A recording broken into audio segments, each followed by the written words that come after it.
A frail-looking young man with pale skin and dark circles under his eyes was sitting on a rusty bench across from the police station. He was cradling a cup of coffee in his hands, not the cheap synthetic type slum rats like him had access to, but the real deal.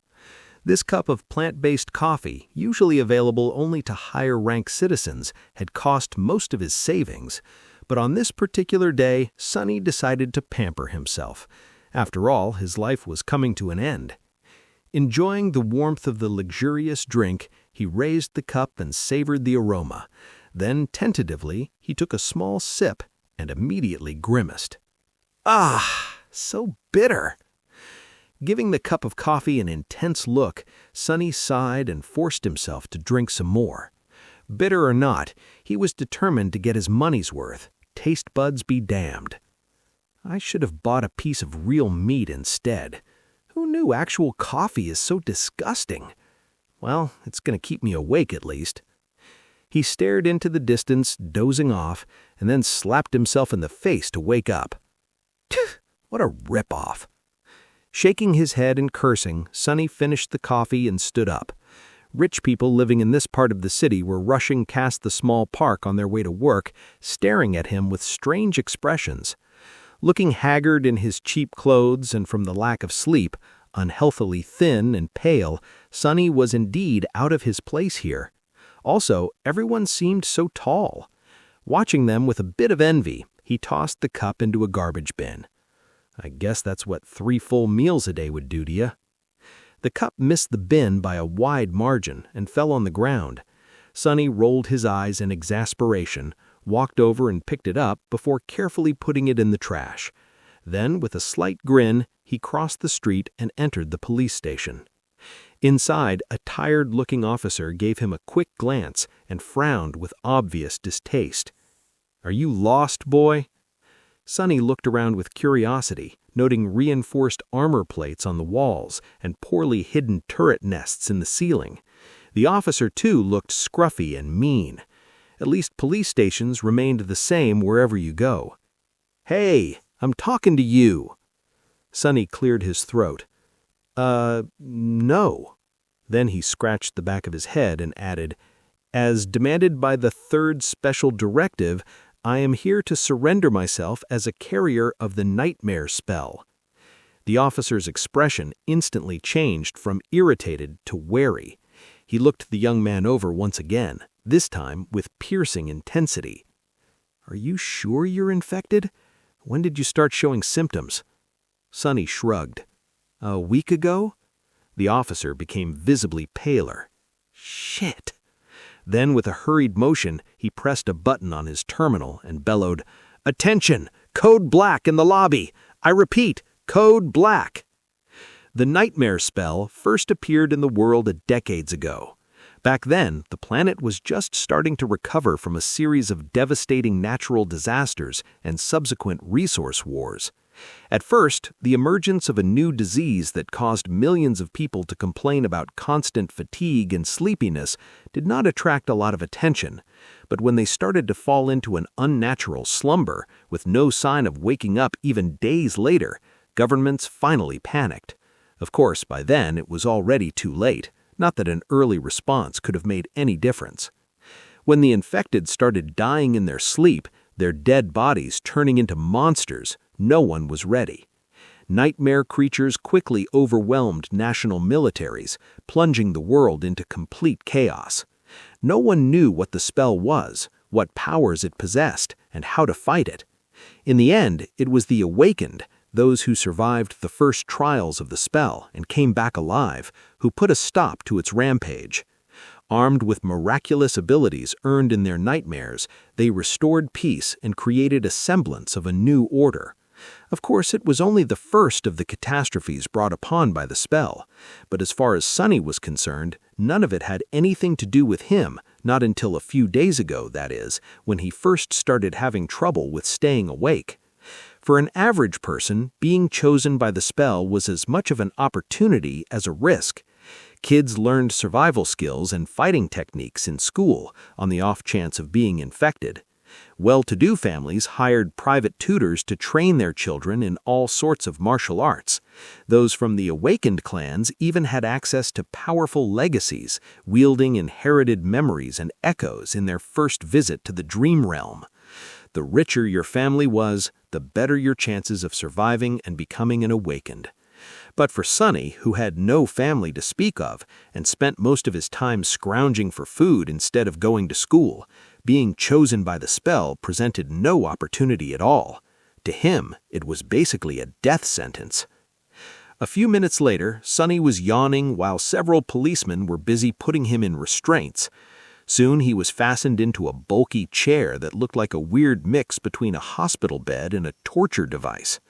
The room they were in was situated in the basement of the police station, with thick armored walls and a formidable-looking vault door. Other officers were standing near the walls with automatic rifles in their hands and grim expressions. Sonny did not particularly care about them.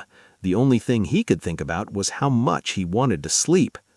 Finally, the vault door opened, and a gray-haired policeman walked in. He had a seasoned face and stern eyes, looking like someone who had seen a lot of terrible things in his life. After checking the restraints, the policeman glanced quickly on his wristwatch and then turned to Sonny. "What's your name, kid?" Sonny blinked a few times, trying to concentrate, then shifted uncomfortably. "Sunless." The old policeman raised an eyebrow. "Sunless? That's a strange name." Sonny tried to shrug but found himself unable to move. "What's so strange about it? At least I have a name. Back in the outskirts, not everyone even gets one." After another yawn, he added, "It's because I was born during a solar eclipse. My mom had a poetic soul, you see. That's why he got this weird-ass name, and his little sister was called Rain, back when she still lived with them at least. Whether it was the result of poetic imagination or simple laziness, he did not know." The old policeman grunted. "Do you want me to contact your family?" Sonny simply shook his head. "There's no one. Don't bother." For a second, there was a dark look on the policeman's face. Then his expression turned serious. "All right, Sunless. How long can you stay awake?" Not long." The policeman sighed. "Then we don't have time for the full procedure. Try to resist as long as you can and listen to me very carefully, okay?" Not waiting for a response, he added, "How much do you know about the nightmare spell?" Sonny gave him a questioning look. "As much as anyone, I guess. Who doesn't know about the spell? Not the fancy stuff you see in dramas and hear in the propaganda broadcasts. I mean, how much do you really know?"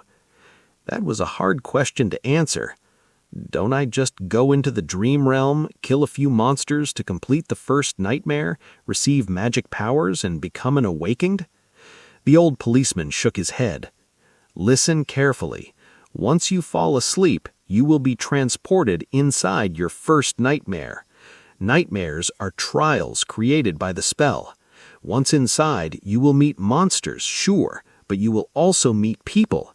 Remember, they are not real. They're just illusions conjured up to test you." "How do you know?" The old policeman just stared at him. "I mean, no one understands what the spell is and how it works, right? So how do you know that they're not real?" "You might have to kill them, kid, so do yourself a favor and just think of them as illusions." "Oh." The old policeman waited a second, then nodded and continued. "A lot of things about the first nightmare depend on luck. Generally, it shouldn't be overwhelmingly hard. The situation you're in, the tools you have at your disposal, and the creatures you have to defeat should be within your abilities at least. After all, the spell sets up trials, not executions. You're a bit disadvantaged due to, well, your circumstances, but kids from the outskirts are tough. Don't give up on yourself just yet." "Uh-huh." Sonny was getting more and more sleepy. It was becoming hard to follow the conversation. "About those magic powers you mentioned, you will indeed receive them if you survive until the end of the nightmare. What those powers will be exactly depends on your natural affinity and what you do during the trial. but some of it will be at your disposal right from the start." The voice of the old policeman sounded more and more distant. Sonny's eyelids were so heavy that he was struggling to keep them open. "Remember, the first thing you must do once inside the nightmare is to check your attributes and your aspect. If you get a combat-oriented aspect, something like a swordsman or an archer, things will be easier. If it is reinforced by a physical attribute, then that's even better. Combat aspects are the most common, so the probability of receiving one is high." The armored room was growing dimmer. If you're unlucky and your aspect has nothing to do with combat, don't despair. Sorcery and utility aspects are useful in their own ways. You'll just have to be smart about it. There are really no useless aspects. Well, almost. So just do anything in your power to survive. If you survive, you will be halfway to becoming an awakened. Chapter 2 – Slave Caravan. Sonny dreamt of a mountain. Jagged and lonesome, it dwarfed other peaks of the mountain chain, cutting the night sky with its sharp edges. A radiant moon bathed its slopes in the ghostly pale light.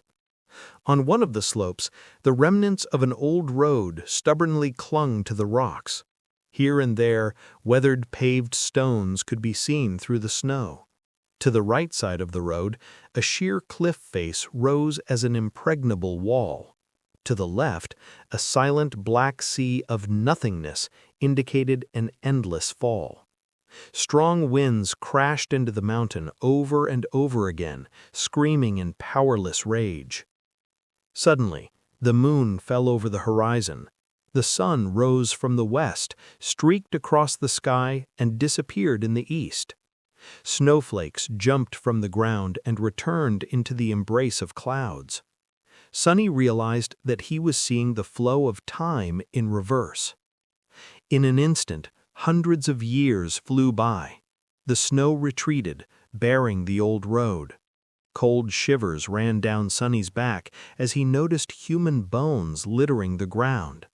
A moment later, the bones were gone, and in their place, a slave caravan appeared, moving backwards down the mountain in the clamor of chains.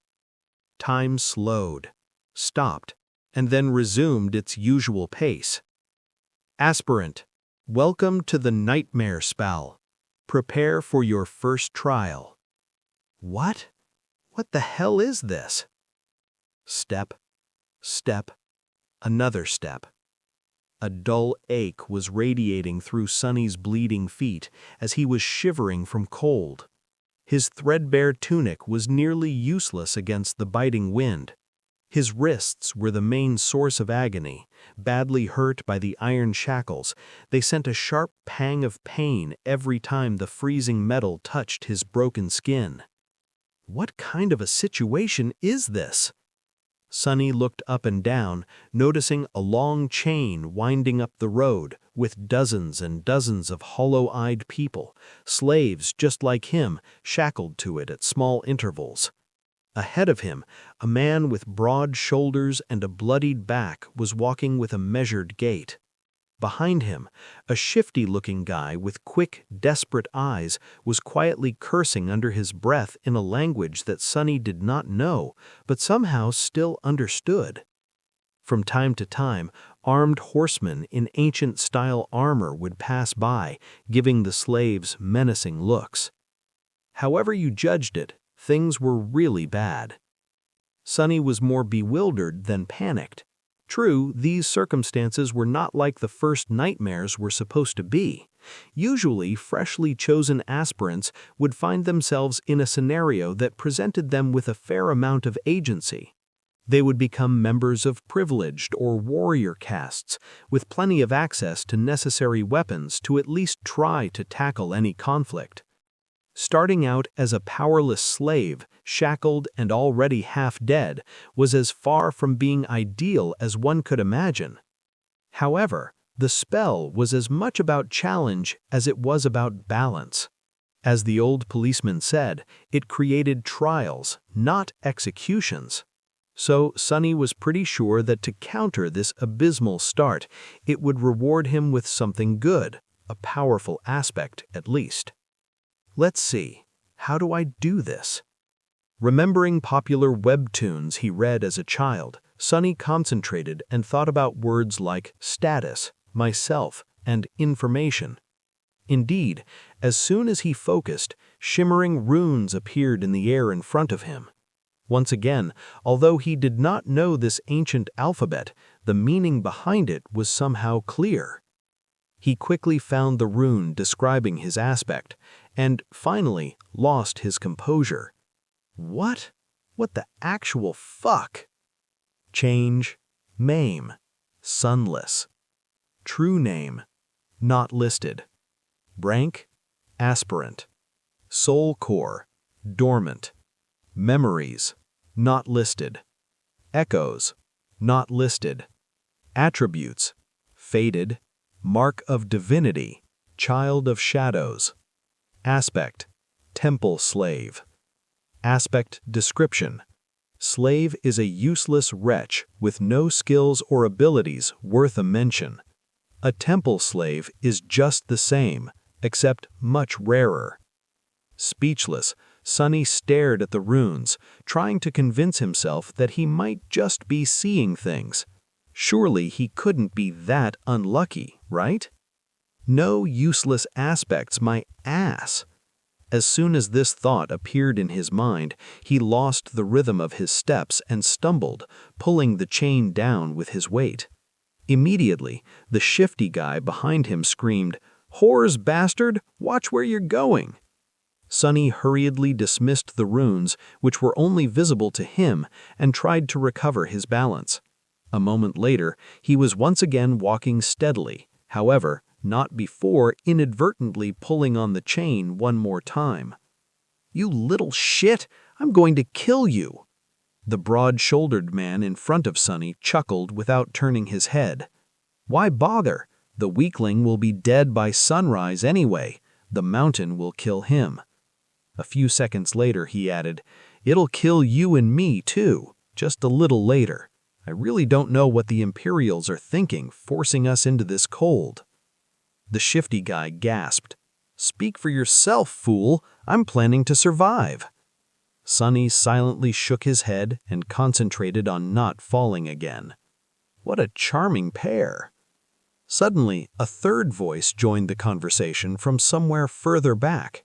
This one sounded gentle and intelligent. "This mountain pass is usually much warmer this time of year. We just had really bad luck. Also, I would advise you against harming this boy." "Why is that?" Sonny turned his head slightly, listening.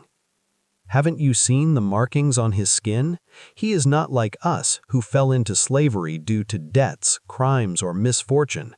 He was born a slave, a temple slave to be precise. Not long ago, the Imperials destroyed the last temple of the Shadow God. I suspect that this is how the boy ended up here." The broad-shouldered man cast a look back. "So what? Why should we be afraid of a half-forgotten weakling god? He couldn't even save his own temples. The Empire is protected by the mighty war god. Of course they're not afraid to burn down a few temples. But we here are protected by nothing or anyone. Do you really want to risk angering a god?" The broad-shouldered man grunted, not willing to answer. Their conversation was stopped by a young soldier riding a beautiful white horse. Clad in a simple leather cuirass, armed with a spear and a short sword, he looked dignified and noble. To Sonny's irritation, the asshole was really pretty too. If this was a historical drama, the soldier would definitely be a male lead. "What are you doing?" There was no particular menace in his voice, even something resembling concern. When everyone hesitated, the gentle-voiced slave answered, "It's nothing, sir. We are all just tired and cold, especially our young friend over there. This journey is truly too hard for someone that young." The soldier looked at Sonny with pity. "What are you looking at? You're not much older than me," Sonny thought. Of course, he didn't say anything out loud. The soldier sighed and took a flask from his belt before extending it to Sonny. "Bear with it a little more, child. We will stop for the night soon. For now, here, drink some water." Child? Child? Due to his thin body and small stature, both caused by malnutrition, Sonny was often mistaken for someone younger. Usually, he didn't hesitate to use it to his advantage, but now, for some reason, being called a child really irked him. Still, he was really thirsty. He was just about to take the flask when a whip cracked in the air, and suddenly, Sonny was in a world of pain. He stumbled, once again pulling on the chain, causing the shifty guy behind him to curse. Another soldier, this one older and angrier, stopped his horse a few steps back. The whip that sliced the back of Sonny's tunic open and drew blood belonged to him. Without even glancing at the slaves, the older soldier pierced his younger colleague with a disdainful glare. "What do you think you're doing?" The younger soldier's face darkened. "I was just giving this boy some water. He'll receive water with the rest of them once we camp." "But shut your mouth. These slaves are not your friends, understood? They're not even people. Treat them like people and they'll begin imagining things." The younger soldier looked at Sonny, then lowered his head and put the flask back on his belt. "Don't let me catch you making friends with slaves again, newbie, or next time it'll be your back tasting my whip." As if to illustrate his intention, the older soldier cracked his whip in the air and rode past them, radiating threat and anger. Sonny watched him go with well-concealed malice. "I don't know how, but I will watch you die first." Then he turned his head and glanced. Chapter 3: The Strings of Fate. For a few minutes after that, Sonny was in a dark mood. But then he pulled himself out of it and inhaled deeply, trying to enjoy the fresh air.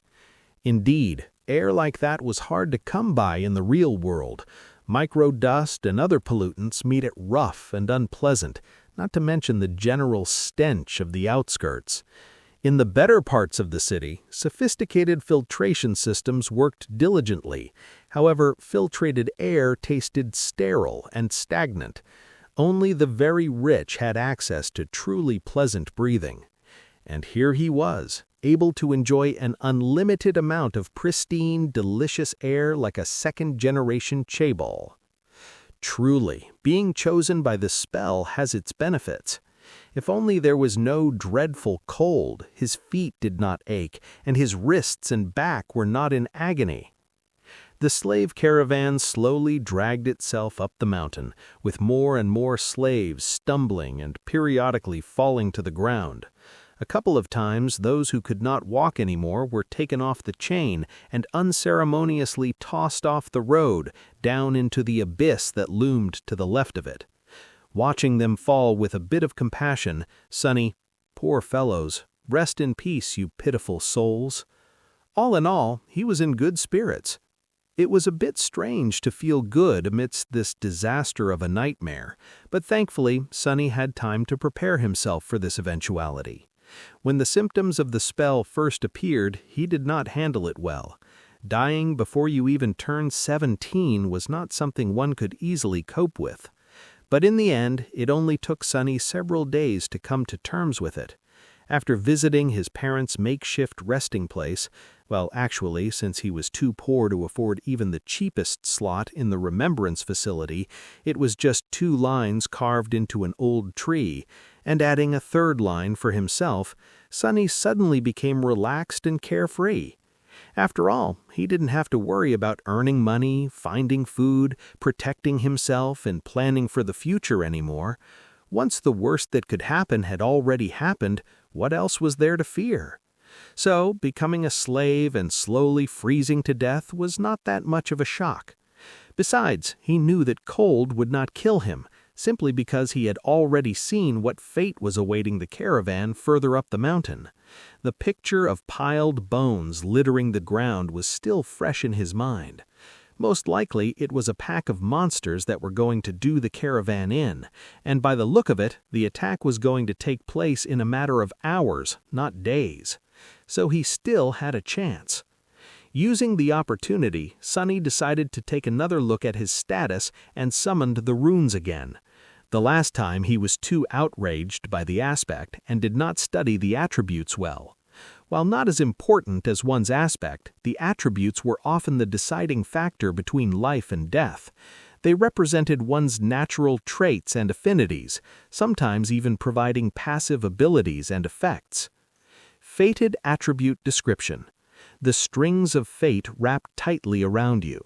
Unlikely events, both good and bad, are drawn by your presence.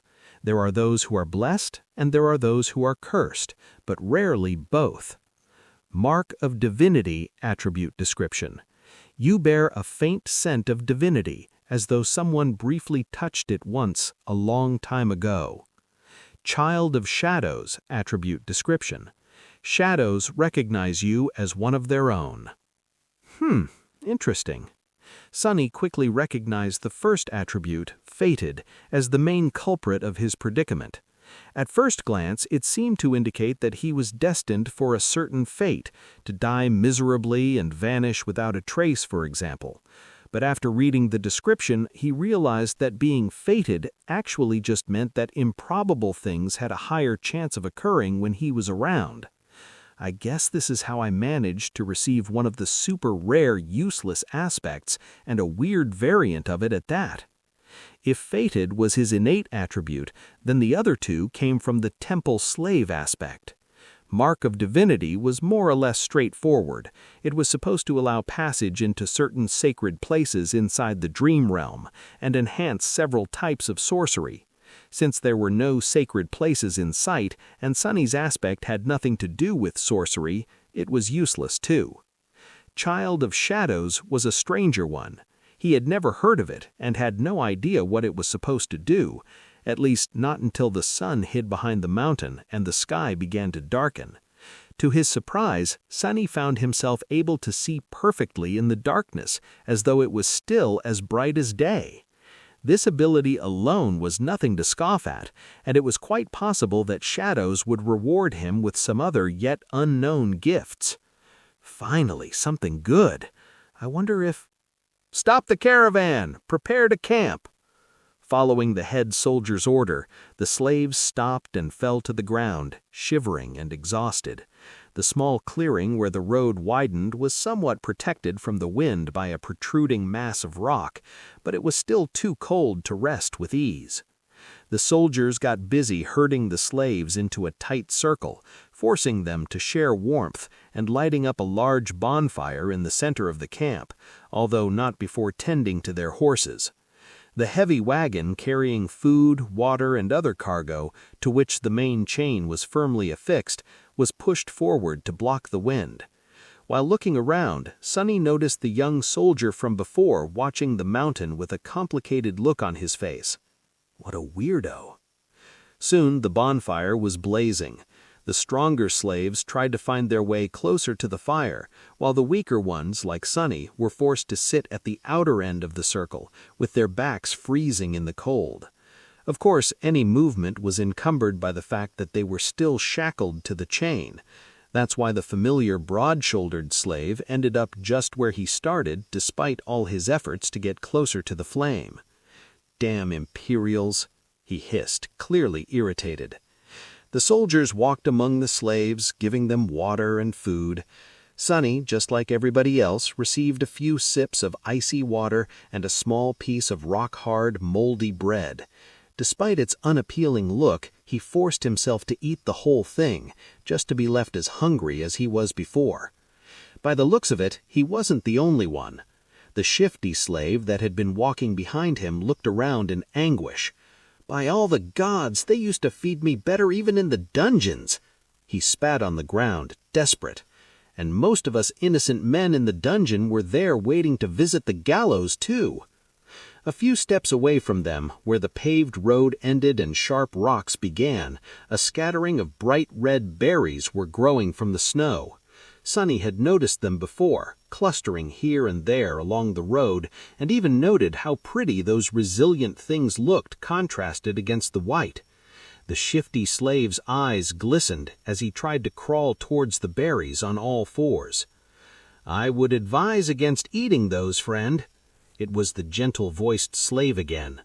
Sonny turned around and finally saw him in the flesh for the first time. It was a tall man in his 40s, lean and strangely handsome, with a dignified look of a scholar. How a man such as him ended up a slave was a mystery. Yet there he was. "You and your advice again. What? Why?" The scholar smiled apologetically. "These berries are called bloodbane. They grow in the places where human blood was spilled.